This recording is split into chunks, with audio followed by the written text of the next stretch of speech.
আলহামদুলিল্লাহি রাব্বিল আলামিন والصلاة والسلام على سيد الأنبياء والمرسلين وعلى آله وصحبه أجمعين أما بعد فقد قال الله تعالى في كلامه المجيد والفرقان الحميد সমস্ত প্রশংসা সেই মহান আল্লাহ তাবারক ওয়া তাআলা দরবারে যে আল্লাহ পাক আজকে আমাদের সকলকে সুন্দর আঞ্জুমান ইসলাহুল লিসানে বসার মতো তৌফিক এনায়েত করেছেন, সেজন্য শুকর সকলে বলি আলহামদুলিল্লাহ। তারপরে পরে জানাই যে বিশ্ব আকাশ নবী মুহাম্মদ সাল্লাল্লাহু আলাইহি ওয়াসাল্লাম তার প্রতি সকলে হাজার কোটি যত কিছু রয়েছে তার থেকে আরো বেশি সালামে নাজরানা জ্ঞাপন করি, সকলেই বলি সাল্লাল্লাহু আলাইহি ওয়াসাল্লাম। আমরা সকলেই বলি যে বিশ্ব নবীকে না সৃষ্টি করলে কিছুই সৃষ্টি হতো ভাই, এটা বলা ঠিক না। তো সেই জন্য করে আমাদের একটু খেয়াল রাখা দরকার। আমরা যারা বক্তৃতা করি এটা ঠিক নয়, ওই জন্য আজ থেকে আমরা কেউ বলবো না। এটা একটা জয়ীফ হাদিস। তো রাসূলুল্লাহ সাল্লাল্লাহু আলাইহি ওয়াসাল্লাম পবিত্র হাদিস পাকের মধ্যে বললেন, যখন আল্লাহ তাবারক ওয়া তাআলা যখন জাহান্নাম এবং জান্নাতের মধ্যে যখন আমাদের ফয়সালা শুরু করবে, মানে হিসাব শুরু করবে, যখন কেউ জাহান্নামী হবে তখন তাদেরকে হাঁকানো হবে, অর্থাৎ তাদেরকে যেমন গরুকে তেড়ে তেড়ে নিয়ে যাওয়া হয় জাহান্নামের মধ্যে, তাদেরকে ওরকম ভাবে তাড়িয়ে নিয়ে যাওয়া হবে। আর জাহান্নামের দরওয়াজার কাছে যিনি থাকবেন তার নাম হবে হাকিম, আর জান্নাতের দরজার কাছে যে দাঁড়িয়ে থাকবে তার নাম হবে বিজয়।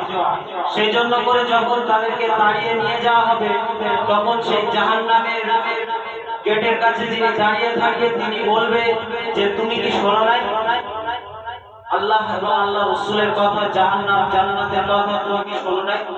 তখন সে ব্যক্তি বলবে আর নিজে নিজে আফসোস করবে। আল্লাহ পাক সেই জন্য করে আমাদের সকলকে সঠিক পথে চলার তৌফিক এনায়েত করে। সকলে বলি আলহামদুলিল্লাহ, সকলে বলি আল্লাহুম্মা আমিন। বিশ্ব নবী সাল্লাল্লাহু আলাইহি ওয়াসাল্লাম বললেন যে কবরের মধ্যে যখন মানুষকে দাখিল করা হবে তার মধ্যে দুইজন কালো রঙের ফেরেশতা, নীল চোখ বিশিষ্ট দুইজন কালো ফেরেশতা এসে উপস্থিত হবে। আল্লাহ রাসূল সাল্লাল্লাহু আলাইহি ওয়াসাল্লাম একটি হুজরার মধ্যে বসে রয়েছে।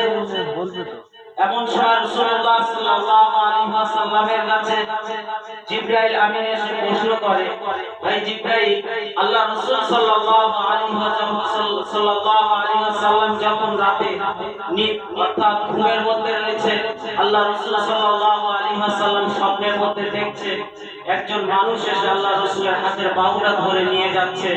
অপরদিকে দেখা যাচ্ছে আল্লাহ রাসূল সাল্লাল্লাহু আলাইহি ওয়াসাল্লাম যখন একটা বহুত বড় পাহাড়ের কাছে নিয়ে গিয়েছে তখন সেই মানুষটা আল্লাহ রাসূল সাল্লাল্লাহু আলাইহি ওয়াসাল্লামকে যখন সেই পাহাড়ের উপরে তোলার চেষ্টা করছে, আল্লাহ রাসূল সাল্লাল্লাহু আলাইহি ওয়াসাল্লাম বলছে আমি উঠতে পারবো না। তখন সেই ব্যক্তিটা আল্লাহ রাসূল সাল্লাল্লাহু আলাইহি ওয়াসাল্লামের হাতটা ধরে জোর করে তুললেন। আল্লাহ রাসূল সাল্লাল্লাহু আলাইহি ওয়াসাল্লাম একটি আওয়াজ শুনতে পেলেন, বহুত ভয়ঙ্কর আওয়াজ ছিল। আল্লাহ রাসূল সাল্লাল্লাহু আলাইহি ওয়াসাল্লাম জিজ্ঞাসা করলেন যে এটা কিসের আওয়াজ? তখন সেই মানুষটি বললেন আপনি আরো একটু সামনে চলুন। যার পরে দেখছে যে আল্লাহ রাসূল সাল্লাল্লাহু আলাইহি ওয়াসাল্লাম দেখছে একটি মানুষের গালের দুই দিকের চামড়া নেই। তখন আল্লাহ রাসূল সাল্লাল্লাহু আলাইহি ওয়াসাল্লাম জিজ্ঞাসা করছে, বলছে তুমি কি দেখাচ্ছ আমাকে?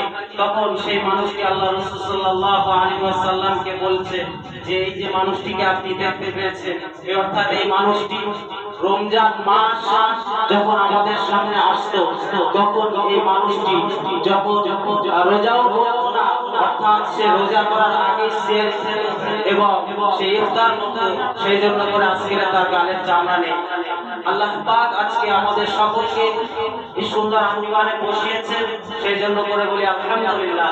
আর যা কিছু শুনেছি, আর আমি এই সপ্তাহে বায়ান দেখিনি, সেই জন্য করে তো যা কিছু বললাম শোনার থেকে আল্লাহ পাক আমাদের সকলকে বেশি বেশি আমল করা তৌফিক এনায়েত করে, সকলেই বলি আল্লাহুম্মা আমিন।